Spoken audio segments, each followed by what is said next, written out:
Olá a todos, meu nome é Caio Quincoses, eu sou sócio do Departamento de M&A do Marins Bertoldi Advogados e hoje a gente está aqui com uma convidada super especial para nós, a Thaís Concílio.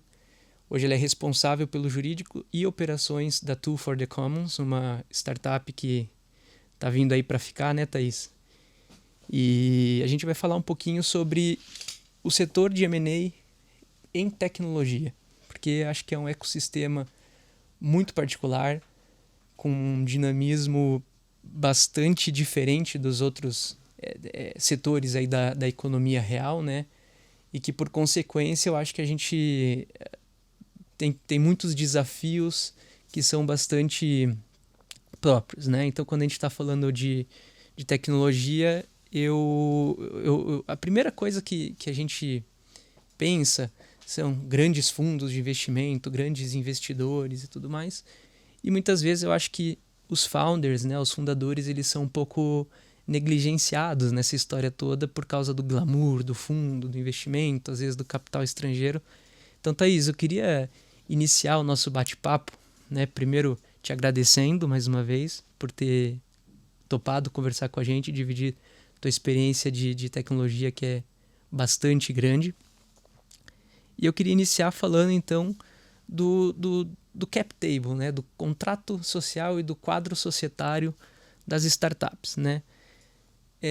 Nessa dinâmica de venture capital, de fundos de investimentos, a gente muitas vezes encontra alguns fundadores muito diluídos e sem alguns direitos que podem ser muito importantes para eles manterem, né?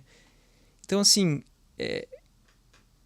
quais os principais, eu não sei se a palavra certa é erros, tá? Mas quais os principais pontos de atenção que você enxerga e que os fundadores deveriam tomar cuidado quando iniciam a startup e quando principalmente iniciam o recebimento de investimento e outros sócios na empresa, né? Quais são os deslizes que eles precisam buscar evitar nesse contexto? Legal, bom dia, Caio.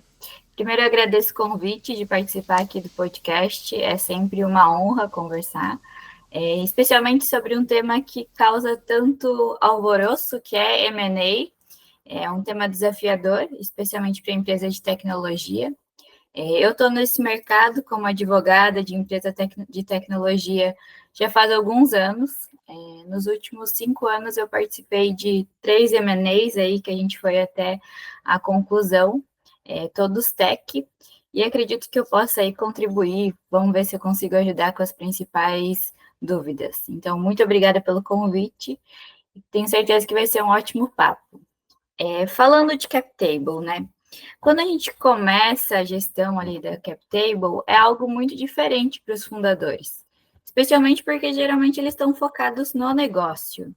Estão focados também na captação de recursos e, de repente, né, em como estruturar ali a visão societária dos próximos anos, mas são muitos assuntos ao mesmo tempo.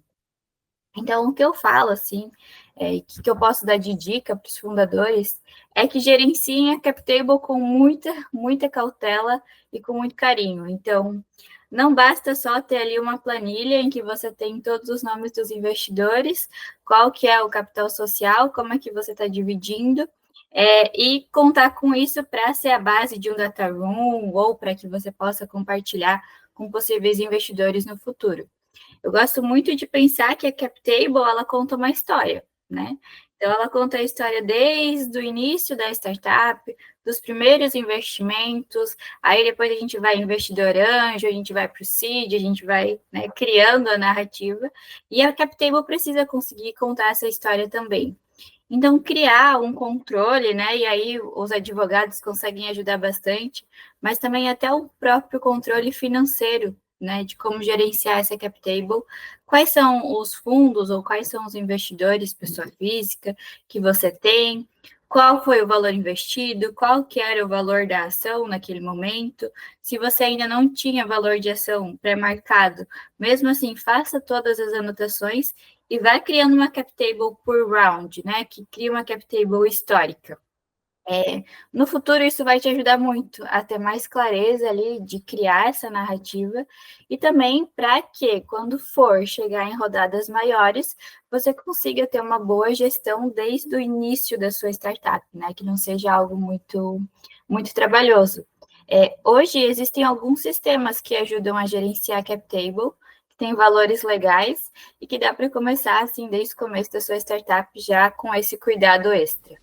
Maravilha. Eu acho que essa gestão adequada do cap table, ela reflete, primeiro, acho que passa uma imagem de profissionalismo, né, para quem está interessado em investir naquela startup. E segundo, você não causa nenhum tipo de controvérsia sobre quem é dono do que e qual é o percentual de cada um, né? Acho que a estrutura de controle fica mais clara e facilita numa due diligence, por exemplo. Com certeza. Precisa ser visível, né? Ou pelo menos as porcentagens de capital total e capital votante, que às vezes é um pouquinho diferente.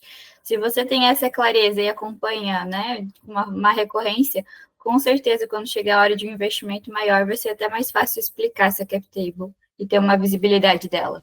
E aí, falando em quando chegar no investimento maior, é muito comum também a gente encontrar a diluição de direitos, né, dos fundadores ao longo de investimentos mais iniciais da companhia. E em algum momento você, ao ter a intenção de trazer um fundo maior, uma rodada mais madura lá para frente, você acaba tendo uma certa integração, às vezes mais fácil, às vezes mais complexa, entre aquilo que quem está entrando quer ter de direito e aquilo que quem já está lá dentro tem. E eu acho que a gestão adequada desse cap table, inclusive, poderia facilitar, e eu acho realmente que facilita, na gestão desse conflito de interesses de quem já está e de quem está chegando. Né? Então, como que na tua experiência é a gestão desse conflito mesmo, de quem está entrando e de quem já está lá dentro em relação a quais direitos cada um quer ter? Uhum. Essa é uma ótima pergunta. Falando pessoalmente no que eu acredito, eu sempre gosto de preservar ao máximo os direitos dos founders, ali, especialmente no momento inicial de vida da startup, mesmo que venham solicitações de direitos pelos que estão entrando, né? Então, aqui é um conhecimento jurídico mesmo. Muitas vezes, os primeiros investimentos que vêm numa startup nem são via um contrato formal de investimentos, é um contrato de mútuo conversível, é um contrato que tem ali a previsão de conversão de ações, dependendo de algumas condições. E o momento inicial, o founder ele está precisando do dinheiro, né? Então, às vezes não é o melhor momento para negociar direitos e acaba se abrindo mão de uma coisa ou outra que no futuro pode ser muito relevante. Até se existir algum tipo de direito que esse novo investidor entre, que bloqueie a entrada de novos investidores, ou que já acabe travando ali um valor por ação, ou uma liquidation preference. Então, tem alguns cuidados que precisam ser feitos. Então, o que eu recomendo, né, especialmente para quem está recebendo os primeiros investimentos? Não negligencie a parte de negociar esses primeiros contratos. É muito importante, até para os investimentos futuros, que o founder, né, que os founders estejam na cap table, porque na verdade é eles que estão construindo o negócio, é eles ali que estão colocando a energia, então cuidado ao ceder direitos demais, né? Tenha um bom advogado para te instruir o que você pode abrir mão e o que você não pode. E saiba que isso vai ser sempre discutido. Então, você passou ali pelos primeiros investidores que conseguiram alguns direitos, normal, e aí depois vai para uma rodada um pouquinho maior e os novos investidores querem os mesmos direitos e mais alguns. É sempre assim, sempre tem um plus. Então, comece a ter essa visão de que até onde você consegue ceder, até onde não faz sentido, pensando na sua empresa a longo prazo. Não só o que funciona ali pré-captação em 1, 2 anos, tem que pensar na perenidade, né? Em 5 anos, isso vai fazer sentido? Em 10 anos, isso vai me travar de alguma maneira que eu não consiga nem, se eu quiser vender minha empresa, né, sem uma aprovação muito grande. Então, é um assunto bastante delicado. Acho que aqui os advogados são os melhores amigos. E mesmo no desespero, às vezes, de fazer uma captação, de conseguir levantar uma rodada, cuidado para não perder especialmente esse controle dos founders, né? Quando eu falo controle, eu falo 50% para cima. Se os founders têm 50% para cima, acredito que está legal. Abaixo disso, especialmente quando a gente fala em voto, começa a ser um pouco mais difícil a gestão da tua governança aí para os próximos anos. Uhum.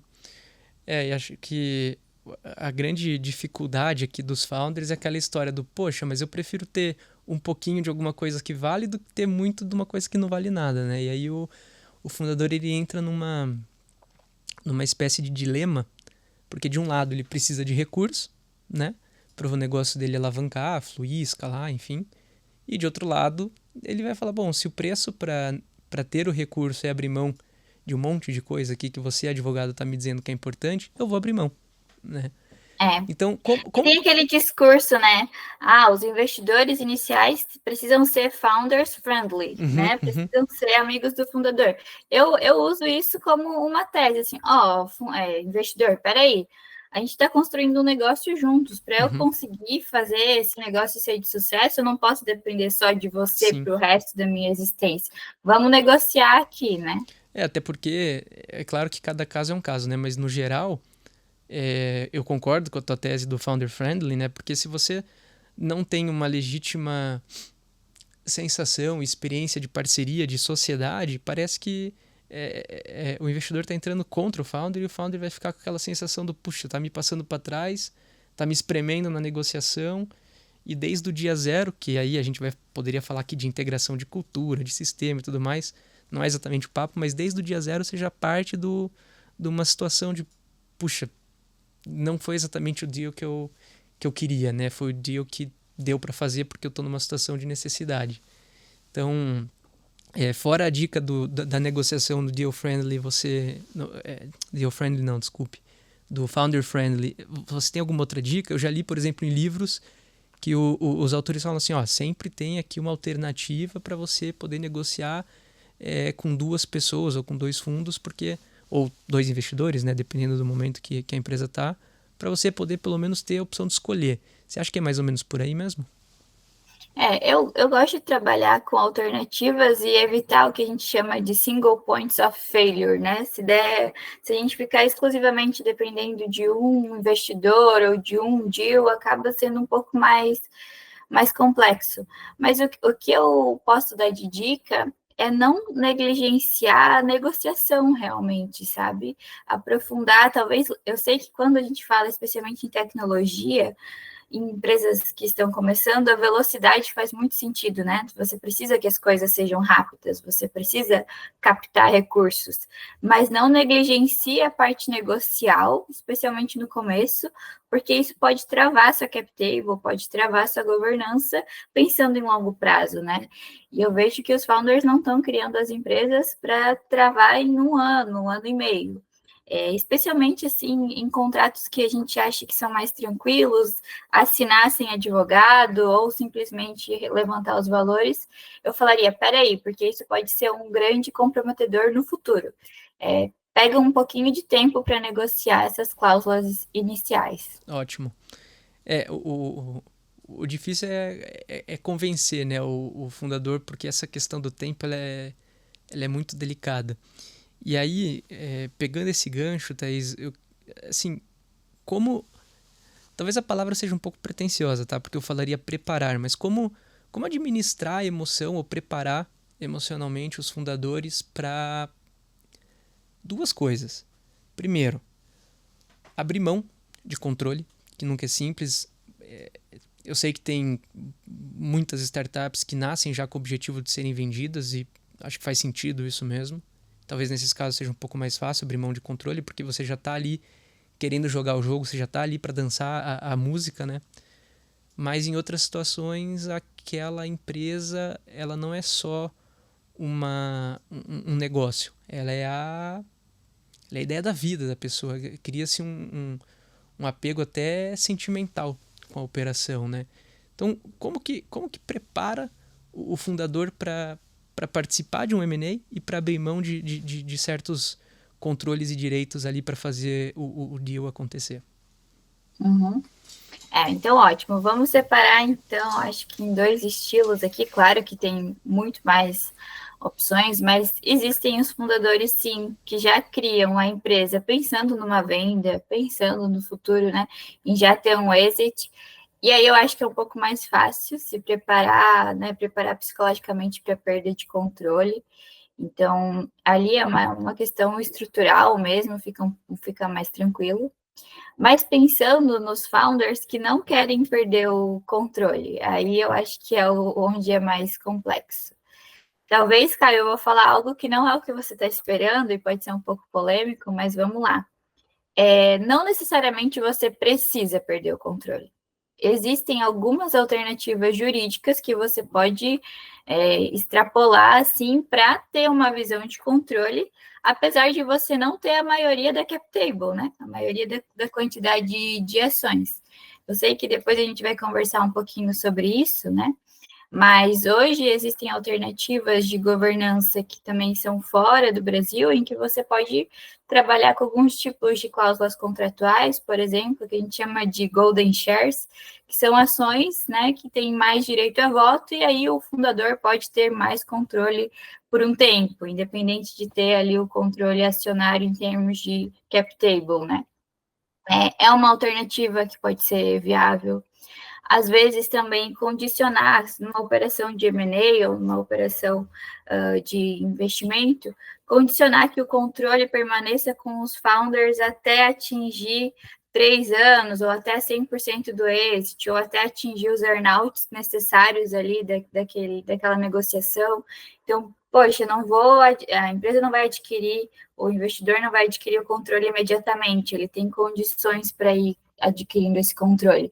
Porque daí, justamente, cria-se um tempo para que os founders ou eles possam entregar o que eles se planejaram com autonomia, porque perder o controle é perder um pouco a autonomia da gestão do negócio, e consigam sair satisfeitos ali com o eventual exit ou com a eventual negociação. Então, assim, para os founders que pensam mais a longo prazo, assim, que não estão tão dispostos a negociar controle, existem sim alternativas, né? Não precisa ser não existe só uma resposta para isso. Mas, ao mesmo tempo, a gente constrói as empresas, né, para ficarem no mercado, para serem vistas, para serem perenes. Poxa, você está com um investidor super legal, é um super deal e você vai perder um pouco do controle. Aí eu acho que é mais uma questão de princípios. Beleza, eu aceito, acho que já estou nesse momento como fundador, faz parte, e aí sim abrir mão. Mas não sei se eu respondi a tua pergunta, Caio, mas é como eu enxergo hoje. Não, respondeu sim, e eu acho até complementando, você falou, você está com um investidor super legal, você está com um deal na mão, e eu digo também o seguinte, governança, ela querendo ou não é aceitar abrir mão do teu controle, porque quando você tem mais governança na empresa, você está preparando a empresa, como você falou, para ficar no mercado, para não depender de uma pessoa em específico, né? Você pode até continuar sendo dono, mas talvez a operação não precise mais de você em algum momento. Profissionalizar, né, a gestão, trazer diretores de mercado, de repente. Claro que eu estou falando trazer diretor, coisa de mercado, você está falando de um momento mais lá para frente, de uma empresa mais estruturada. Mas desde lá do começo que você aceita ir abrindo mão de controle, você já está também aceitando estabelecer uma governança na empresa, né? Então talvez olhar por esse viés, né, de que ter uma melhor governança é bom para o negócio e geralmente, acho que 99% dos casos, estabelecer governança é abrir mão sim de um pedacinho do controle que seja, né? E no futuro, assim, quando a empresa vai se estruturando, tem outras maneiras de você estabelecer controles, né? Então, poxa, como você está criando o seu conselho de administração? Como é que está a questão dos vetos? Quem que tem veto no seu orçamento? Quem que tem veto no seu plano de negócios? Então, controle não é também só sobre a cap table, é sobre os direitos envolvidos. Então, às vezes, poxa, para o fundador é muito importante ter uma liberdade maior na visão de orçamento. Beleza, diminui os vetos ali ou faz aprovações mais simples relacionadas. Então, tudo é uma questão realmente de como é que tu vai gerenciar essa governança. puxa aqui, estica ali, né? E estabelecer prioridades, né?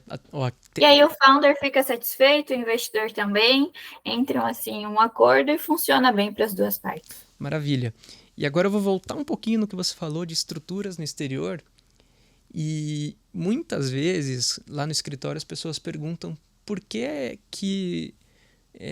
tal startup, por que tal empresa tem como controladora, e geralmente 100% da participação, né, da operacional aqui no Brasil é detida por uma holding no Brasil.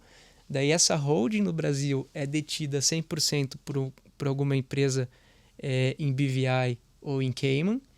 E acima dessa empresa aí a gente tem ainda uma quarta empresa, né, nos Estados Unidos, geralmente em Delaware. Por que isso, Thaís? Qual é o motivo dessa estrutura que parece altamente sofisticada e complexa para uma empresa no Brasil? Sim, é o que a gente chama de estrutura sanduíche, né? Sabe que quando eu comecei a atuar com startups, eu trabalhei muito tempo em fintech, né, no mundo financeiro. Eu via muito essa estrutura e eu sempre me questionava, será que não existe algo menos complexo ou que faça mais sentido? Porque imagina, você ter uma gestão Cayman Delaware é complexo, né? É algo que É os sofisticado, documentos né? são em inglês, a contabilidade precisa ser fora, você tem obrigações que extrapolam o nível Brasil, então por que a gente precisa disso, ou por que as empresas usam isso hoje, tá? Muito do porquê isso acontece, pelo menos tem acontecido nos últimos anos, porque teve mudança ali também na questão de controle de offshore, então eu não sei como vai ser no futuro, mas é considerando uma coisa que a gente chama que é a tese internacional de investimentos. Então, muitas vezes, a empresa ser sediada no Brasil e ficar responsável, né, ter a responsabilidade brasileira em relação à lei da SA, as leis daqui, não é suficiente se a gente pensa que pode vir um investidor, por exemplo, americano, um investidor internacional, e querer aportar valores. Como a complexidade do Brasil ela é muito diferente, né? Cada país tem as suas diferenças, mas isso pode assustar, inclusive, o investidor estrangeiro. E aí, no mundo, né, e não é só no Brasil, convencionou-se a ter sim uma estrutura que seja internacional, que facilite desde os aportes, que podem ser inclusive em dólar, né, ou considerando ali o valuation em dólar, e para um dia, se essa empresa, por exemplo, sonhar em fazer um IPO, não ser condicionado inclusive ao Brasil, poder fazer um IPO fora, né? Então, essa tese internacional assim, de investimentos, ela veio justamente para facilitar dois pontos. Essa visão global que eu vejo, porque a startup, hoje a gente presta serviços, não é condicionado ao Brasil, né? Muitas vezes é condicionado aí a um nível global. E dois, para facilitar a governança. Então, existem restrições e existem algumas complexidades na governança do Brasil que são um pouquinho diferentes de Cayman, por exemplo.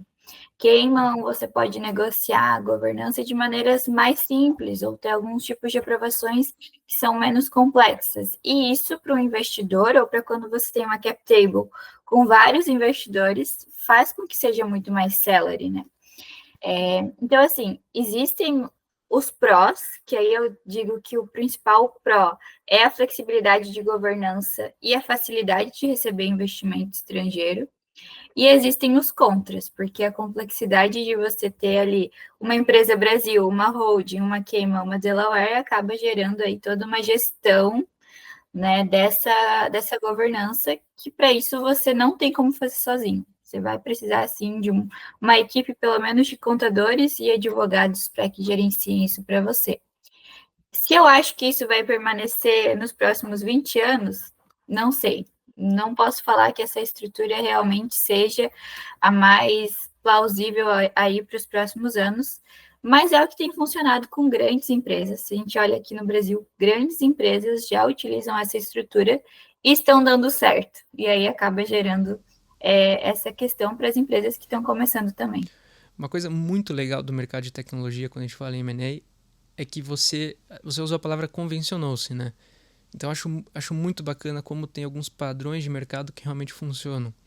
É claro que a gente tem essa tradição de importar o que é feito lá fora, especialmente nos Estados Unidos. Eu acho que é um motivo para isso, mas isso não é papo para agora. O fato é que lá fora a gente tem mercados muito mais maduros para a parte de startups, né? Já que a gente está falando disso aqui. E quando você convenciona que o mercado inteiro vai usar um determinado padrão, seja de estrutura de societária para fins de governança, como você está falando de estrutura sanduíche, seja inclusive para termos contratuais, e aí lá fora você tem o KISS, tem o Samples, tem várias estruturas já, que aqui seria mais ou menos o que a gente tem no mútuo conversível, né? Mas isso facilita muito, né, o trabalho do... Não é um facilitar de deixar mais simples o trabalho do jurídico, mas eu acho que facilita a comunicação do mercado, do ecossistema, para que, de novo, a gente ganhe em celeridade, que a gente tem batido aqui na tecla hoje de que é muito importante para o mercado de tecnologia, né? Então tá explicado. Eu acho que é importante, né, que quem busca crescer e escalar no mercado de tecnologia vislumbre que em algum momento, pelos próximos anos, talvez, essa seja a estrutura que vai ter que ser usada, né? E muitas vezes é o próprio investidor, né, que condiciona. Uhum. Então, assim, a startup ainda é nível Brasil, tem aqui seu CNPJ e não tem a estrutura que a gente fala. Ainda não fez o flip para essa estrutura, mas vem um super investidor que quer colocar ali o dinheiro e coloca, uma condição para que eu faça esse investimento é a estrutura internacional. Para mim, como funciona é o padrão. Aí você acaba fazendo também. E a gente volta um pouco naquela história do início, né, que se repete. Ou você faz e tem acesso a recurso, ou, bom, procure outra alternativa, né? E aqui eu acho que faz sentido fazer, porque quando a gente está falando de um dinheiro desse que vem de fora, a gente já está falando de provavelmente uma rodada muito lá para frente, um Series A, talvez, alguma coisa bem mais estruturada e de valores mais relevantes, né? E aí, seguindo essa lógica, vamos dizer assim, de você ter um investidor que realmente está querendo aportar recurso. E aí eu vou desconsiderar um pouco aqueles investimentos que até você brincou e comentou no início que, pô, às vezes não tem nem contrato, né? Como é que eu vou gerenciar o cap table se é o Family, Friends and Fools, né? Os primeiros investidores. Então tira esse aqui da conversa, tá? Eu tô falando ali de investidor anjo para frente, tá? Especialmente série A, B, C, enfim. Na tua experiência, quais são as cláusulas que mais geram debate numa operação de M&A envolvendo empresas de tecnologia?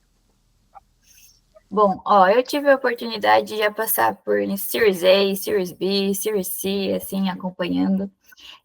Depende muito, tá? Acho que dependendo da fase que tu tá, as cláusulas são diferentes e que geram mais discussão. Mas quando a gente começa uma discussão de investimento, aí eu acho que a gente está falando mais de venture capital do que uma operação de M&A mesmo, mas me corrige, Caio, se estiver errado. Eu acho que o primeiro grande ponto de discussão sempre vai ser o valuation. Sempre a valuation. Porque geralmente os founders ou a empresa tem uma visão de valuation e os investidores vão ter outra visão de valuation e chegar nesse primeiro acordo pode acabar não chegando, inclusive. Muitos deals, eles nem nascem por morrer ali na questão do valuation. Acho que essa é a principal causa de mortalidade de deals, né? Não ter um acordo ali, e faz sentido, muitas vezes ainda o investidor não enxerga o potencial que o founder já está vendo, ou aquele mercado é muito novo e é difícil criar um valuation, ou muitas vezes, poxa, a empresa ela ainda não está com lucro, ela não tem uma receita, mas já tem um valor, e é delicado, né? É um pouco subjetivo. Então, acredito que dos principais entraves, bem no comecinho de qualquer deal, pode ser o valuation. Superado isso, poxa, superou o valuation, né? O investidor está afim, o founder está afim, aí começam as discussões de direitos, né? Exatamente. Então, o que eu vejo que pode dar mais discussão, especialmente direitos relativos a controle. Então, quando o investidor ele acaba vindo com muitos pré-requisitos de controle, desde aprovação de budget, né, de orçamento, de vedação de plano de negócios, Cadeira no conselho. Enfim, conselho, cláusula de cadeira no conselho também, quando a gente vê, começa a criam-se conselhos gigantes, porque todo mundo quer um assento no conselho, né? E aí tem uma dica boa para quem está discutindo conselho, que é utilizar o direito de ser board observer, né? Então, não necessariamente uma cadeira no conselho, mas que você possa acompanhar as discussões, né? Então, essas cláusulas que impactam mais a gestão do negócio para os próximos anos, eu acho que são as que mais são discutidas. E depois as de preferência na liquidação, às vezes existe algum earnout também, alguma meta, e aí isso acaba gerando algum tipo de impasse. Mas eu acredito que é isso, assim, cada deal é um deal, especialmente em Series C, Series B, a governança já está um pouquinho mais estruturada, mas antes disso, se negociam muito mais direitos, e ali os investidores, na minha impressão, têm mais requisitos, né, pré-requisitos para investir. E alguns comentários sobre o que você colocou aqui.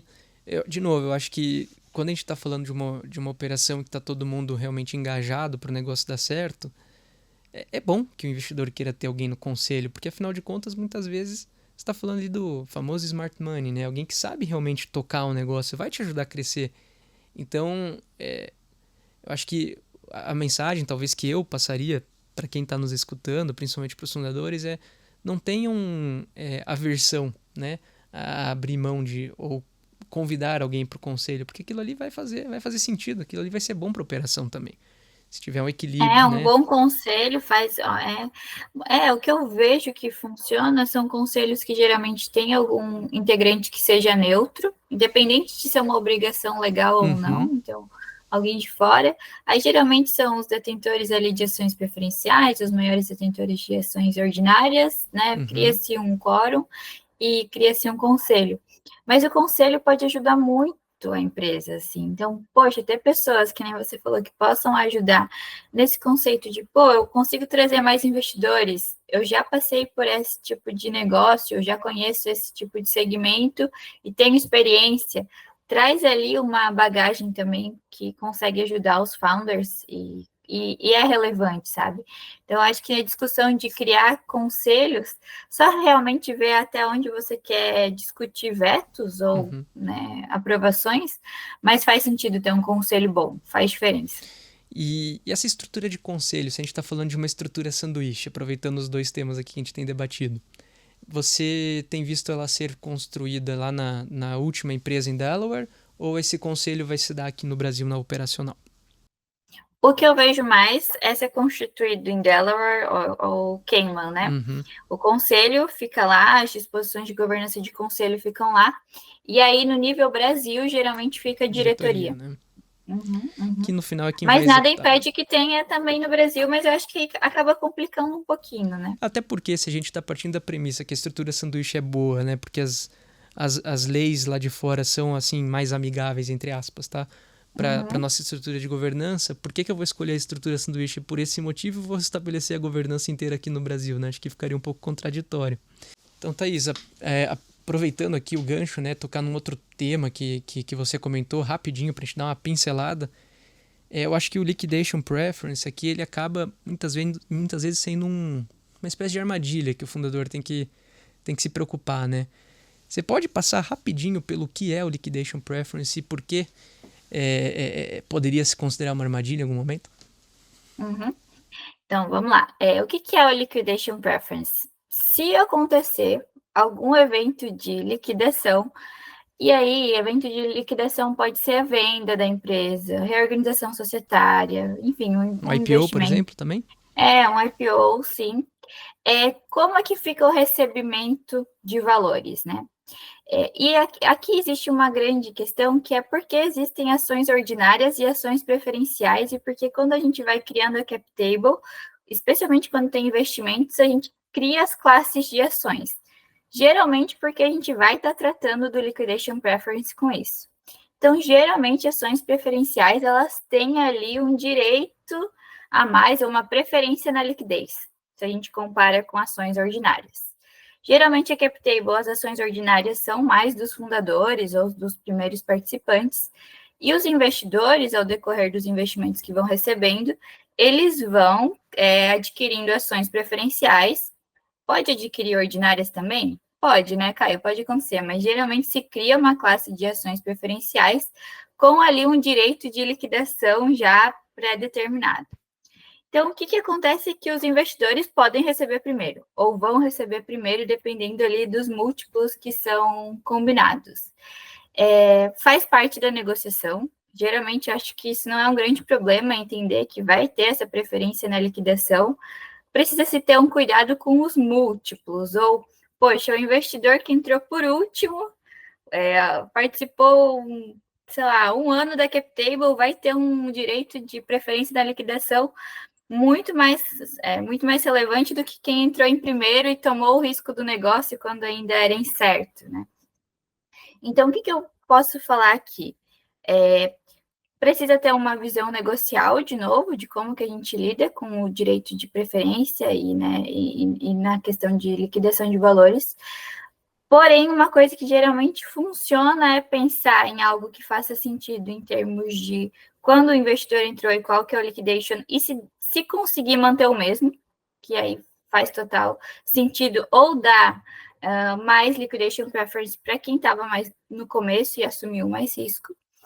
E outra, pensar que depois de liquidar esses direitos dos preferencialistas, pensar num pró-rata em relação aos demais valores. Então, acho que é isso que funciona, mas realmente é difícil, especialmente porque quem vai chegando depois, que é o mesmo liquidation preference que os que já estavam há mais tempo, ou mais, né? E aí começa uma disputa entre os próprios investidores, e aí nem é tanto em relação ao founder. Ou seja, é uma armadilha porque se não tomar cuidado, você vai ter um múltiplo lá em cima e vai ficar um valor menor para o founder ou ratear ou receber limpo depois que pagar os investidores que estão com ele ali no deal, né? Acho que é mais ou menos isso. Tá bom, Thaís, e agora entrando na reta final aqui, eu acho que não dá para falar de tecnologia sem falar de tendências, né?